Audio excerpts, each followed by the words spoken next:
Bismillahirrahmanirrahim.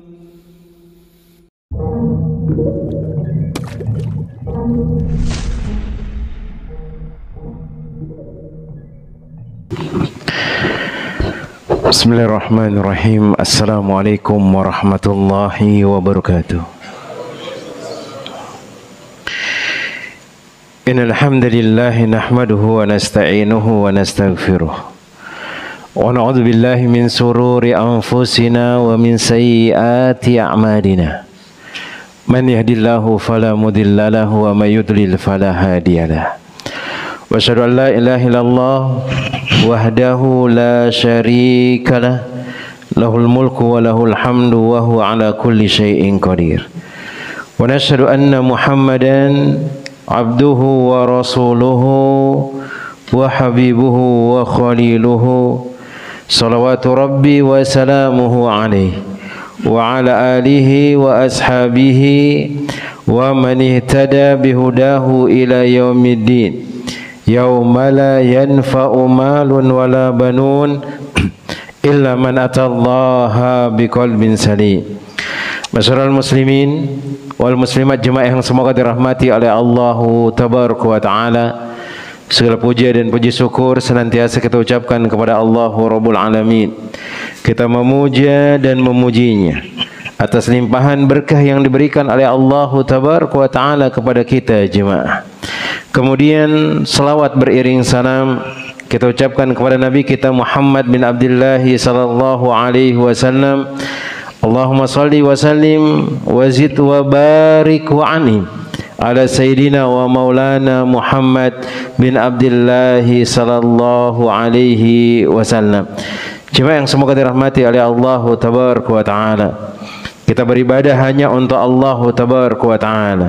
Sehingga semua ibadah yang kita kerjakan ini harus ikhlas karena Allah tabaraka wa taala jemaah. Karena kita tahu bahwasanya syarat diterimanya ibadah itu ada dua. Pertama dia harus ikhlas, kemudian dia sesuai dengan tuntunan yang diajarkan oleh Nabi sallallahu alaihi wasallam. Maka ibadah yang kita inginkan sehingga Allah Jalla Jalaluhu akan memberikan rahmat dan keberkahan kepada kita adalah ibadah yang dari awalnya kita khususkan untuk Allah dan kita ikhlaskan karena Allah Rabbul Alamin. Dan ini yang dikatakan oleh Nabi sallallahu alaihi wasallam. Beliau mengatakan innamal a'malu binniyat. Segala amalan itu tergantung dengan niatnya. Biha salahu wal fasadu binniyat. Kadang amalan itu akan baik dan kadang amalan itu akan buruk sesuai dengan niatnya. Ketika kita beramalan, misalnya kita duduk di majlis taklim, maka awal yang kita harus tanamkan pada diri kita, nih ana duduk di majlis taklim ini ikhlas karena Allah. Ana datang solat ke masjid ikhlas karena Allah. Kemudian kita jaga sampai selesai rangkaian ibadah tersebut. Dan Nabi sallallahu alaihi wasallam mengatakan wa innamal a'malu bil khawatim, dan sesungguhnya amalan itu juga dilihat sampai akhirnya.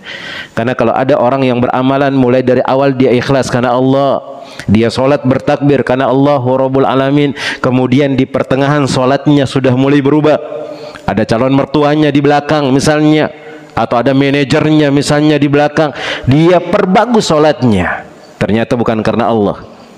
Ini datang di pertengahan dari ibadahnya, kemudian sampai selesai ibadah tersebut, maka ibadah itu dianggap tidak ada artinya oleh Allah Jalla Jalaluhu dan tidak ada pahalanya sama sekali.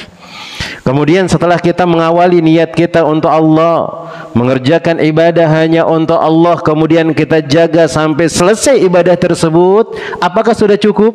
Kita katakan la, itu harus dijaga.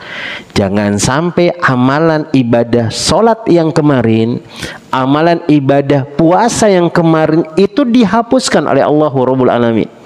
Karena memang musuh kita yang luar biasa ini jemaah, yang dia aneh tapi nyata, iblis laknatullah alaih atau setan, itu enggak menginginkan kita mendapatkan ridho Allah Rabbul Alamin. Maka dia akan menyelipkan sesuatu di dalam hati kita yang membuat amalan kita itu habis. Contoh misalnya, Kemarin di hari raya Idul Kurban tahun kemarin misalnya dia menyembelih 10 sapi. Datang tahun berikutnya yang kemarin ini dia berbangga mengatakan, oh ana dulu di tahun depan, di tahun kemarin itu menyembelih sekian sapi, paling bagus sapi saya. Dia datang bawa cuma sekedar 1 ekor kambing. Dia merasa takjub, dia merasa bangga dengan amalan tersebut, dan dia meremehkan manusia. Ini yang diusahakan oleh setan supaya menghilangkan amalan kita. Apa itu jemaah? Ujub. Dia akan berusaha nih, amalan yang kita kerjakan, yang kita ikhlas karena Allah di awal niat tersebut, awal amalan tersebut, sampai selesainya ikhlas karena Allah, tapi dibuat kita ujub. Kita menyebut kebaikan kita dengan tujuan meremehkan manusia dan merendahkan mereka. Dan ini pernah kita sebutkan dalam sebuah hadis Nabi Shallallahu Alaihi Wasallam, ketika ada seorang sahabat yang dia lagi menyembelih, bersodakoh dengan yang sangat banyak dari hartanya. Ada orang yang datang cuma bawa 10.000, ada yang datang cuma membawa 1.000. Dia mengatakan, cuman sedikit yang dia bawa, ana lebih banyak amalan atau sodakoh atau amal soleh yang saya kerjakan. Maka itu dikatakan al-ujubu muhbitun lil a'mali soleh. Ujub itu akan menghapus amalan-amalan soleh kita.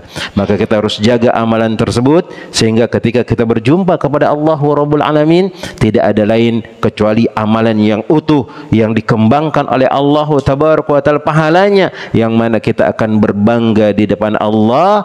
Dan ingat, karena dengan amalan yang kita kerjakan dari amalan-amalan soleh yang banyak, itu juga akan menentukan tempat tinggal kita di surga kelak. Wallahu ta'ala a'lam bissawab.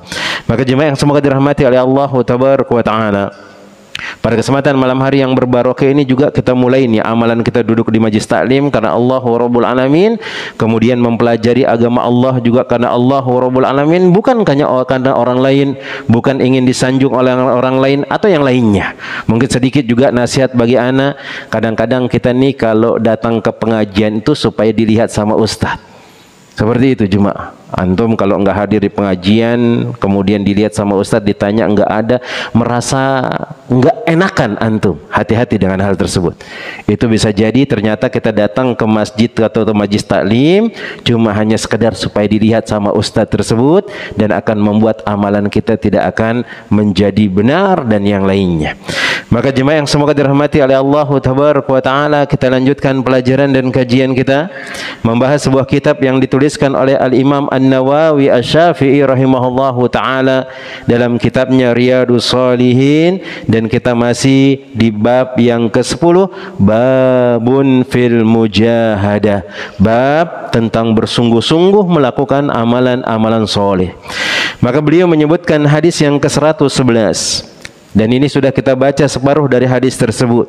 Maka dari Abi Sa'id bin Abdul Aziz an Rabi bin Yazid an Abi Idris al-Khawalani an Abi Dzar Jundub bin Junadah radhiyallahu anhu ani Nabi sallallahu alaihi wasallam fima yarwi anillahi tabaraka wa taala, yang mana diriwayatkan dari Allah Subhanahu wa taala. Dan kita katakan kalau ada hadis Nabi SAW mengatakan qala Allah Ta'ala atau an Rabbihi tabaraka wa ta'ala, itu namanya hadis qudsi, bukan Al-Quran. Dia hadis tapi ucapan Allah disampaikan oleh Nabi sallallahu alaihi wasallam, yang mana Allah tabaraka wa ta'ala mengatakan, ya ibadi inni haramtu zulma ala nafsi wa ja'altu bainakum muharraman fala tadzalamu. Wahai hamba-hambaku, kata Allah tabaraka wa ta'ala, sesungguhnya aku mengharamkan kezaliman pada diriku, dan aku jadikan kezaliman itu haram bagi kalian semua. Maka Allah tabaraka wa ta'ala tidak akan pernah zalim.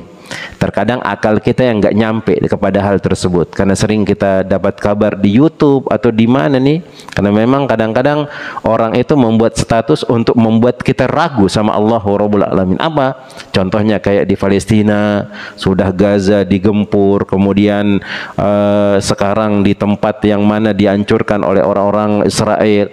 Hanya kita mengatakan, bukankah orang-orang di sana itu luar biasa bertauhidnya kepada Allah, di sholat ketika ada peperangan dia tauhidnya luar biasa. Kenapa enggak ditolong oleh Allah Tabaraka wa Taala? Kok kita negara kita yang di sini kesyirikan banyak dan yang lainnya enggak dianjurkan oleh Allah Tabaraka wa Taala? Kita katakan Allah Maha Adil dengan hal tersebut. Ada sesuatu yang tidak bisa dicerna oleh kepala kita. Maka yang kita bisa lakukan adalah memohon pertolongan kepada Allah Rabbul Alamin dan yang lainnya. Dan kita sebutkan di antara hikmahnya apa? Allah itu kalau cinta kepada hambanya, Allah akan mengujinya. Berarti Allah cinta sama orang-orang di Palestina tersebut, jemaah. Bahkan kalau ada yang meninggal dunia, Allah itu lebih cinta, ingin diambil oleh Allah supaya bertemu dengannya. Tidak dibiarkan di dunia untuk melakukan perbuatan-perbuatan yang haram dan yang lainnya, maka diambil oleh Allah Tabaraka wa Taala. Dan itu yang disebutkan oleh Nabi sallallahu alaihi wasallam, innallaha idza ahabba qauman ibtalah. Allah kalau cinta kepada sekelompok kaum, maka Allah akan uji kaum tersebut.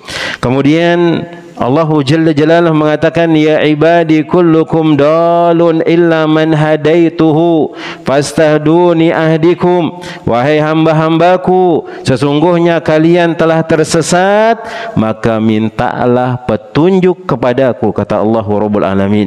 Fastahduni ahdikum, aku akan berikan kalian petunjuk. Ya ibadi kullukum ja'iun illa man at'amtuhu. Wahai hamba-hambaku, semua kalian adalah lapar kecuali orang-orang yang aku beri makan. Fastat'imuni ut'imkum, maka mintalah makanan kepadaku, aku akan kasihkan makanan kepada kalian. Apa maksudnya? Kita harus bergantung kepada Allah Rabbul Alamin dalam segala hal. Bahkan disebutkan para sahabat, jemaah yang semoga dirahmati oleh Allah Tabaraka wa Taala, karena beliau adalah, atau mereka semua adalah teladan yang luar biasa. Apa? Pernah dikisahkan ada seorang sahabat yang ketika dia masak kurang garam, kurang garam. Apa katanya? Memohon kepada Allah, ya Allah, sayur saya kurang garam, maka berikanlah garam. Dan Allah memberikan hal tersebut. Mungkin dirubah rasa lidahnya agak lebih asin, kemudian terasa hal tersebut, jemaah. Maka di sini para sahabat mengajarkan kita tuh, semua apa yang kita butuhkan ini bergantung sama Allah. Karena sejatinya manusia itu tidak akan pernah bisa memberikan kita semuanya, jemaah. Antum kalau minta sama orang tiap hari, minta sekali mungkin sedekah dikasih, 2 kali dikasih. Tapi kalau 3 kali, 4 kali, 5 kali, jengkel juga kita. Minta terus, nggak mau kerja dia. Udah tubuhnya besar, kekar, minta terus, jengkel kita, jemaah. Allah itu beda. Ketika kita terus memohon kepada Allah, Allah kasih yang terbaik. Walaupun kadang doa yang kita minta itu kadang-kadang diberikan oleh Allah nggak sama, jemaah. Maka kita minta duit 60 juta, kadang Allah gantikan dengan kesehatan yang mana kita bisa mencari 60 juta bahkan lebih daripada hal tersebut. Kemudian beliau mengatakan, Allah Subhanahu wa taala berfirman, ya ibadi kullukum arin illa man kasautuhu. Wahai hamba-hambaku, semua kalian adalah telanjang, illa man kasautuhu, kecuali yang aku berikan pakaian.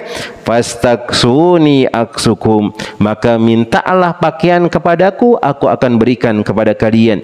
Ya ibadi, wahai hamba-hambaku, innakum tukhti'una bil-laili wan-nahar wa ana aghfiru dzunuba jami'an. Kemudian Allah Subhanahu wa taala mengatakan, wahai hamba-hambaku, semua kalian itu mengerjakan dosa baik malam atau siang hari, tapi aku Maha Pengampun, ayo kembali meminta ampunan kepadaku. Ini di antara rahmat Allah Jalla Jalaluhu, jemaah. Kita ini banyak dosa, jemaah, banyak dosa. Kalau dihitung nih dosa yang kita kerjakan sama amal soleh yang kita kerjakan, wallahi dosa kita itu lebih banyak. Dosa kita lebih banyak. Coba lihat, perhatikan satu hari ini. Mungkin kita sholat 5 waktu saja, tapi nggak sengaja kita ngibahin orang, nggak sengaja kita caci maki orang, istri kita omel-omelin, anak kita juga kadang kita caci maki, kita bodoh-bodohin dan yang lainnya. Bahkan kadang ngelihat status, kita emosi juga lihat status tersebut, akhirnya kepancing juga. Kemudian kita ikut-ikutan menggibah orang lain. Apalagi kalau statusnya lagi permasalahan pemerintah misalnya. Apalagi kalau antum sering dapat status tuh, yang anda sering lewat di berandaan itu polisi jemaah. Polisi. Yang apalah di polisi itu. Ikut jengkel-jengkel juga ternyata kita. Buat ikut komentar juga. Memang polisi di sini kayak seperti itu. Hati-hati jemaah. Itu dosa jemaah. Seharusnya yang kita lakukan bukan mencaci maki orang. Seharusnya yang kita lakukan bukan menghina orang. Antum doakan kebaikan, dan Allah itu maha bisa untuk merubah mereka menjadi yang lebih baik. Kita ini kebanyakan nyaci maki-maki orang jemaah, meremehkan orang, merendahkan orang, menghina orang, tapi kita sangat jarang sekali meminta pertolongan dan berusaha untuk menasihati mereka. Kapan antum terakhir kali memegang tangan mereka kemudian mengatakan, Pak, nggak boleh seperti ini, oh ada aturannya seperti ini? Kapan terakhir kalinya kita mengangkat tangan kita, ya Allah, tuh penguasa kita, berikan dia hidayah? Gak pernah jemaah, gak pernah. Lah terus kita bangga dengan sholat kita yang kadang di dalam sholat itu kepikiran dunia. Siapa yang antum yakin full dari sholat antum itu gak ada yang antum pikirkan dari dunia?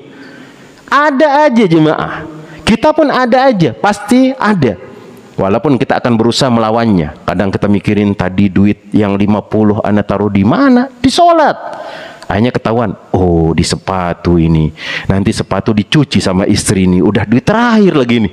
Duit terakhir. Aduh, nanti diambil. Susah lagi dapatnya. Seterusnya jemaah. Itu di dalam sholat. Keingat.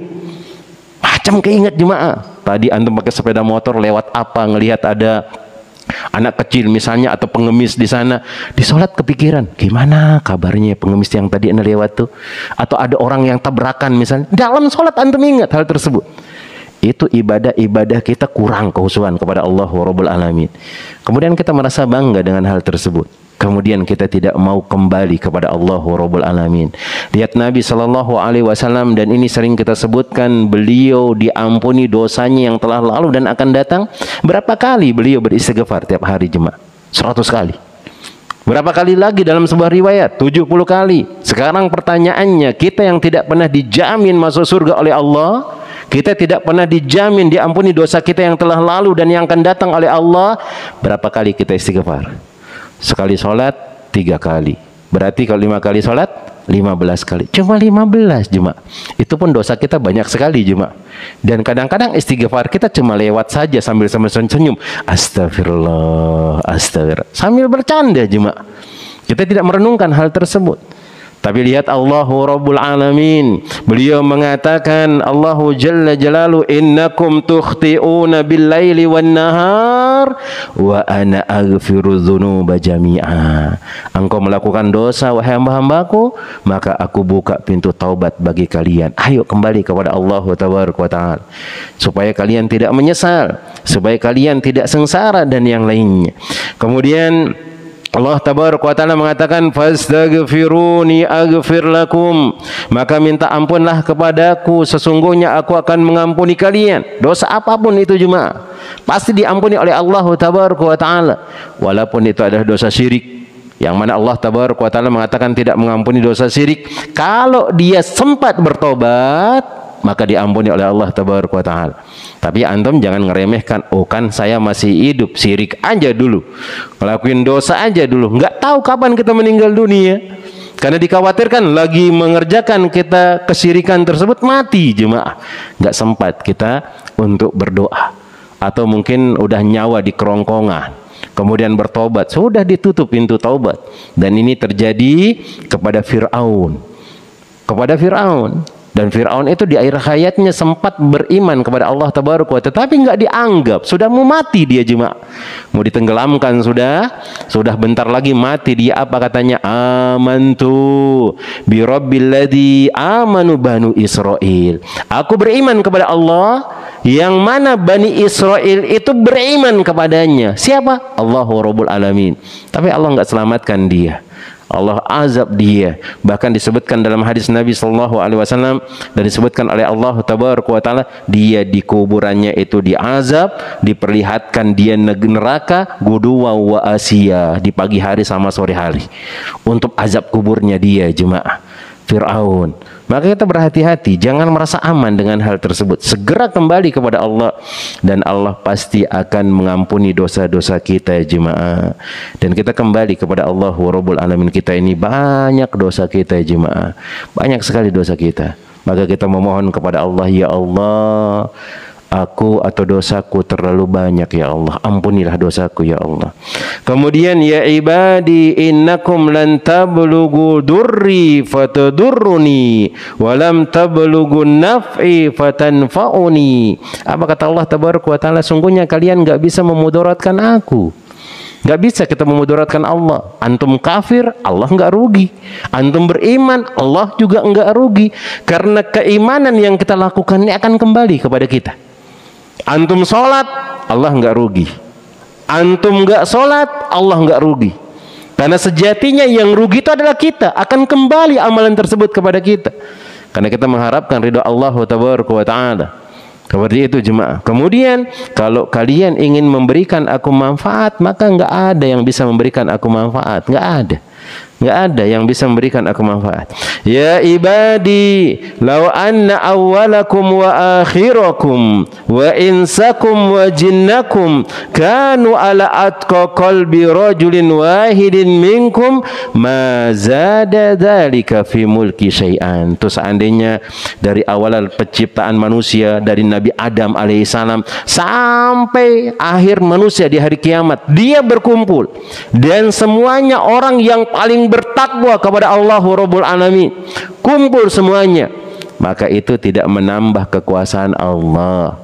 Karena takwanya kita ini tidak memberikan manfaat kepada Allah, tapi itu kembali kepada kita.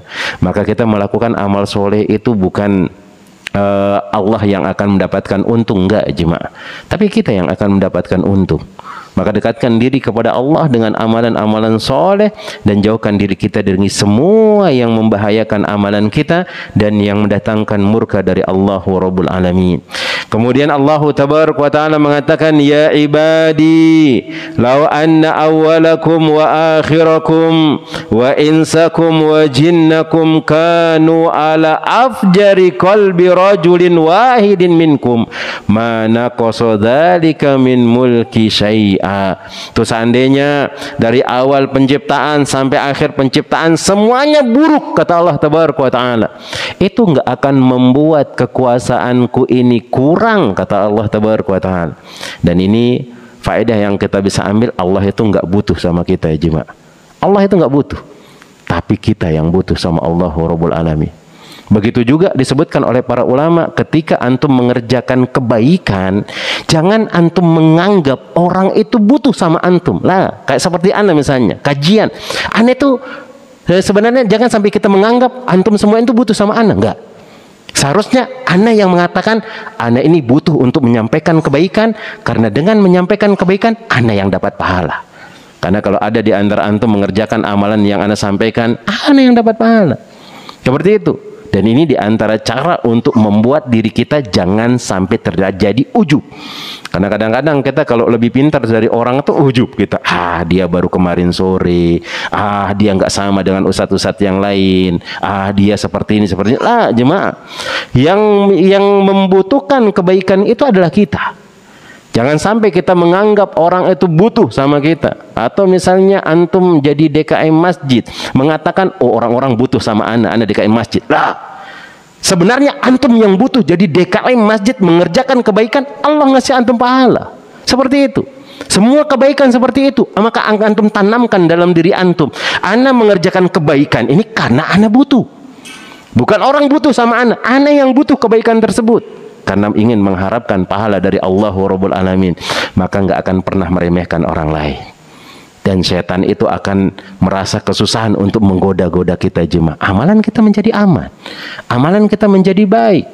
Maka ini yang diajarkan oleh Al-Hasan Al-Basri rahimahullahu ta'ala. Beliau mengatakan, di antara cara untuk menghilangkan rasa jemaah meremehkan orang lain, kemudian menganggap kita ini memang gak ada apa-apanya, beliau mengatakan, antakhruja min manzilika wala talqa musliman illa ra'aita alaika lahu fadlan.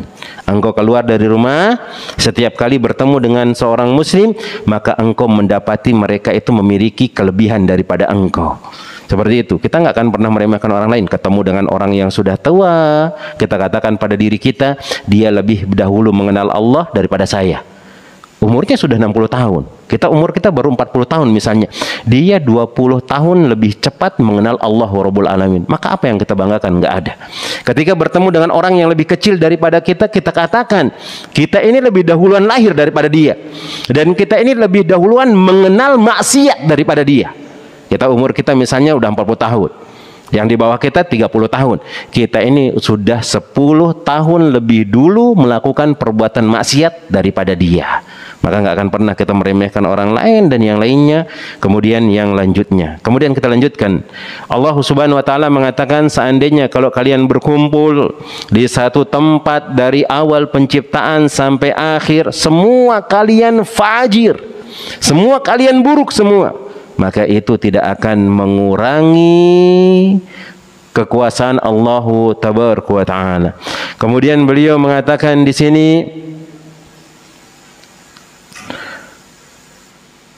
fa'ataitu, kemudian ya ibadi law anna awwalakum wa akhirakum wa jinnakum qamu fi sa'idin wahidin fasa'aluni fa'ataitu kulla insanin mas'alatahu.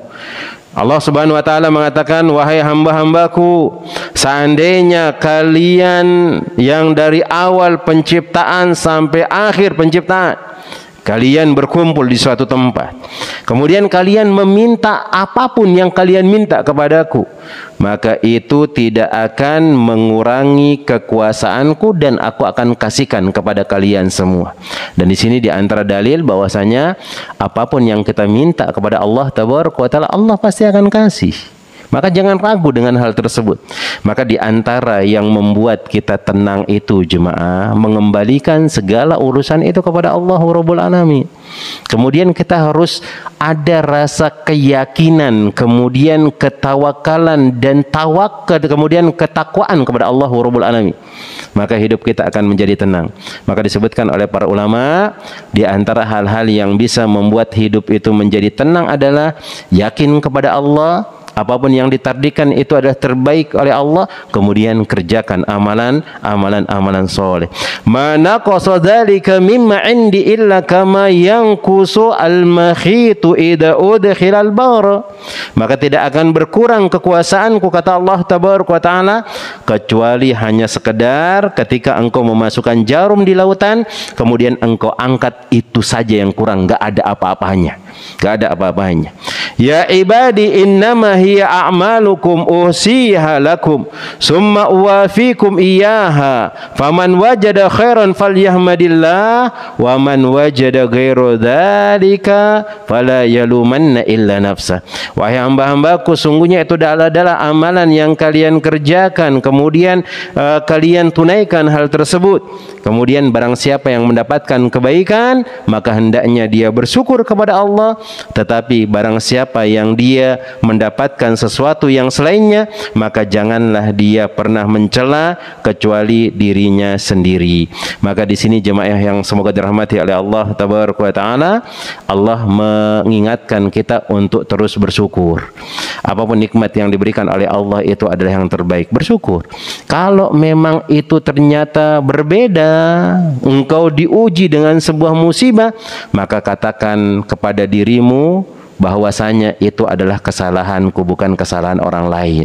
Karena ternyata di antara sebab Allah Jalla Jalaluhu menurunkan musibah kepada kita itu karena kesalahan kita, jemaah.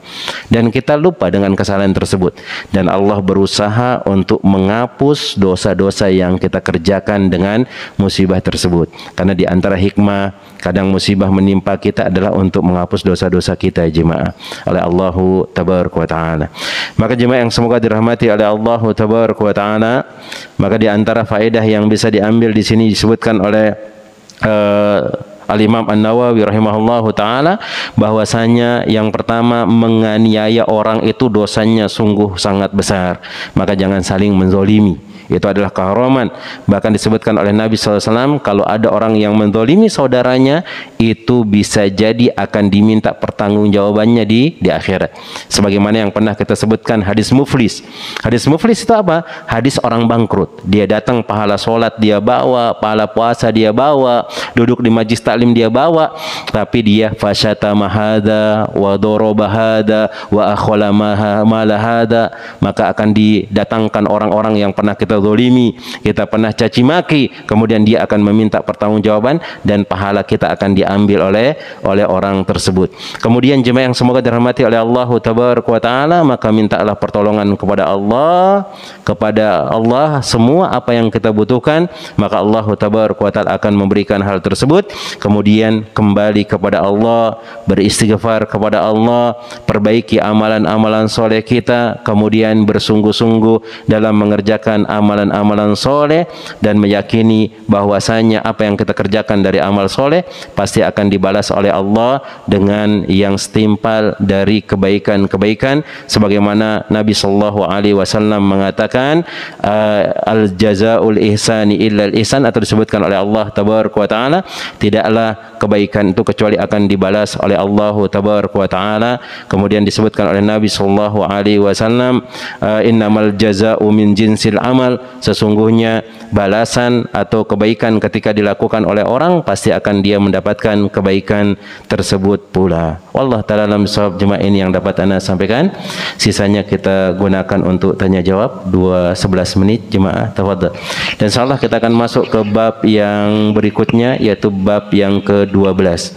Oh, ternyata tadi itu bab yang ke-11 jemaah. Kita akan masuk ke bab yang ke-12, al-hasu ala azdiyadu minal khairi fi awakhiril umur. Maka semangat untuk terus menambah kebaikan di akhir-akhir umur kita. Maka di sini pembahasan itu dikhususkan bagi kita yang dikasihkan umur panjang oleh Allah Tabaraka wa Ta'ala untuk terus melakukan amalan-amalan soleh, sehingga ketika kita akan dijemput oleh Allah, ternyata kita sudah memiliki tabungan, kita sudah memiliki persiapan dan yang lainnya. Nah, wallahu ta'ala alam shawab. Tafadhal kalau ada pertanyaan. Nah.